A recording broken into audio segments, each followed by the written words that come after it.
ಚಿರತೆಯನ್ನು ಸುರಕ್ಷಿತವಾಗಿ ಹಿಡಿದು ಕಾಡಿಗೆ ಬಿಡುವಂತೆ ಅರಣ್ಯ ಇಲಾಖೆಗೆ ಸೂಚಿಸಲಾಗಿದೆ ಎಂದು ಜಿಲ್ಲಾಧಿಕಾರಿ ಜಾನಕಿ ಕೆಎಂ ಅವರು ಹೇಳಿದ್ದಾರೆ.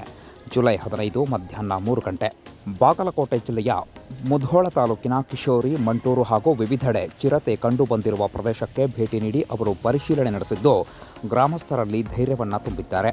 ಈ ವೇಳೆ ಉಪವಿಭಾಗಾಧಿಕಾರಿ ಶ್ವೇತಾ ಬೀಡಿಕರ್, ಪೊಲೀಸ್, ಅರಣ್ಯ ಇಲಾಖೆ ಅಧಿಕಾರಿಗಳು ಸಾಥ್ ನೀಡಿದರು.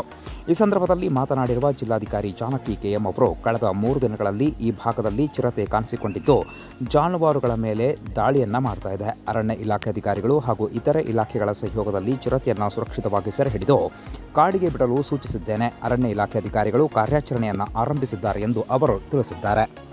ಕೊಟ್ಟರೆ ನಾವು ಕೊಟ್ಟೆ ಬಿಡ್ತೀವಿ ನೋಡ್ರಿ. ಅದೇನು PM ರಿಪೋರ್ಟ್ ಏನು ವಿಚಾರ ಇಲ್ಲ, ಮಾಡ್ಕೊಡ್ತೀವಿ. ಮಾಡ್ಕೊಡಿ.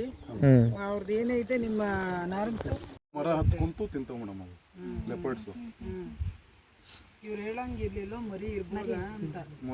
2-3 ದಿನದಿಂದ ಈ ಭಾಗದಲ್ಲಿ ಅಂದರೆ ಮಂಟೂರು, ಕಿಶೋರಿ ಸುತ್ತಮುತ್ತ ನಮ್ಮ ಏನು ರೈತರು ತೋಟದಲ್ಲಿ ವಸತಿ ಮಾಡ್ಕೊಂಡಿದ್ದಾರೆ.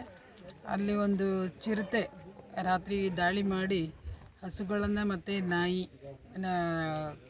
ದಾಳಿ ಮಾಡಿ ಅದು ತೀರ್ಕೊಂಡಿದ್ದಾವೆ.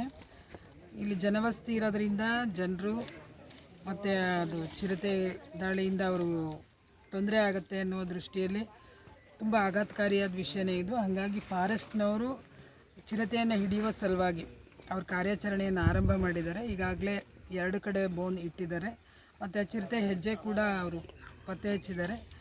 ಆ ಚಿರತೆಯನ್ನು ಬೋನಲ್ಲಿ ಹಿಡಿದು ಸುರಕ್ಷಿತವಾದ ತಾಣಕ್ಕೆ ಬಿಡೋದು ಮತ್ತು ಗ್ರಾಮಸ್ಥರಿಗೆ ಧೈರ್ಯ ತುಂಬೋದು ಜಿಲ್ಲಾಡಳಿತದ ಉದ್ದೇಶ ಆಗಿದೆ.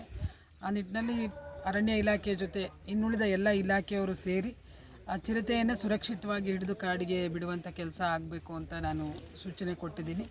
ಇಲ್ಲಿ ಸಂಬಂಧಪಟ್ಟ ಎಲ್ಲ ಇಲಾಖೆಯವರು ಇದ್ದಾರೆ. ಮತ್ತು ಈಗಾಗಲೇ ಚಿರತೆ ದಾಳಿಯಿಂದ ಮೃತ ಹೊಂದಿರುವ ಜಾನುವಾರುಗಳಿಗೆ ನಿಯಮಾನುಸಾರ ಪರಿಹಾರ ಕೂಡ ಸೂಚನೆ ನೀಡಿದ್ದೀನಿ. ಆ ಎಲ್ಲ ಕೆಲಸಗಳು ಇನ್ನು 2-3 ದಿನದಲ್ಲಿ ಆಗ್ತವೆ. Thank you.